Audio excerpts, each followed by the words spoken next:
Disons, dans nos gestes de tous les jours, par notre vie de tous les jours, on contribue, chacun d'entre nous, à une partie non négligeable des émissions de gaz à effet de serre. Et on doit le savoir.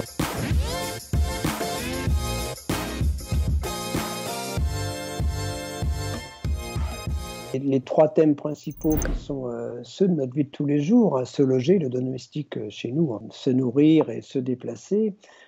Quand on regarde dans un pays comme la France, ça représente plus de la moitié des émissions. Donc, ce sont quand même des émissions. Alors, il y a aussi les achats, la consommation sur lesquels on peut jouer. D'ailleurs, les citoyens ont essayé de mettre en avant, disons, une publicité plus vertueuse ou une suppression de certaines publicités, mais n'ont pas été vraiment écoutés. Disons, sur ces aspects, se nourrir, se loger, se déplacer, chacun d'entre nous peut contribuer disons, à diminuer ses émissions. Et c'est important de le faire, soit au niveau des déplacements, une certaine, disons, un regard sur les déplacements doux, voilà, donc prendre plus le train.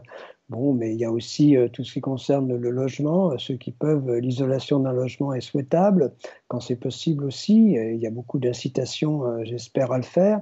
Bien sûr, disons, la nourriture est importante. Elle l'est à la fois au niveau du gaspillage alimentaire, hein, ça reste presque un tiers de ce qui est produit. Hein, donc, c'est aussi, bien sûr, au niveau du régime alimentaire. Donc tout cela, on a tous, je crois, un moyen disons, de contribuer à la lutte contre le réchauffement climatique. Disons, dans nos gestes de tous les jours, par notre vie de tous les jours, on contribue, chacun d'entre nous, à une partie non négligeable des émissions de gaz à effet de serre. Et on doit le savoir. Donc tout le monde est concerné, mais on ne peut pas rejeter la responsabilité du réchauffement sur les autres. Il faut aussi regarder ce en quoi nous y contribuons chacun et chacune d'entre nous.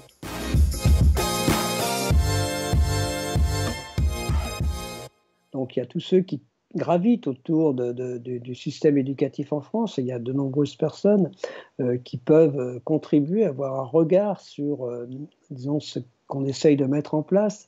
Mais généralement, je pense qu'il n'y a pas de secteur d'activité qui puisse se dire, je me répète, que le réchauffement climatique, ce n'est pas son affaire. Et donc je pense que chacun d'entre nous, dans sa vie professionnelle, peut aussi réfléchir à la façon dont il peut contribuer à la lutte contre le réchauffement climatique. Et très souvent, alors c'est difficile de prendre des cas, très souvent dans notre vie professionnelle, on a aussi des choix à faire qui peuvent contribuer à la lutte contre le réchauffement climatique.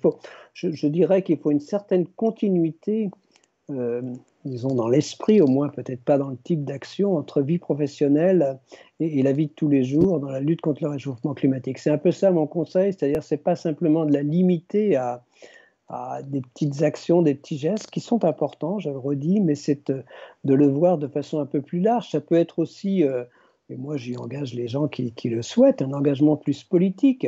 Et bien sûr, disons manifester, donc les jeunes, moi j'aimerais que les marches climat reprennent je le redis, dans un contexte plus, disons, apaisé, parce que ce ne l'était pas dans les dernières, mais je pense que exprimer de façon pacifique, mais très, très large, disons, la nécessité de changer les choses, force le gouvernement et les collectivités à apporter des réponses aux questions que chacun d'entre nous, collectivement, on peut se poser par rapport généralement au manque d'action de nos élus aussi. Donc c'est tout cela. Donc je le redis, je crois que chacun d'entre nous, on peut agir disons, sur l'ensemble d'une vie, je dirais. Les jeunes peuvent agir à leur niveau, voilà.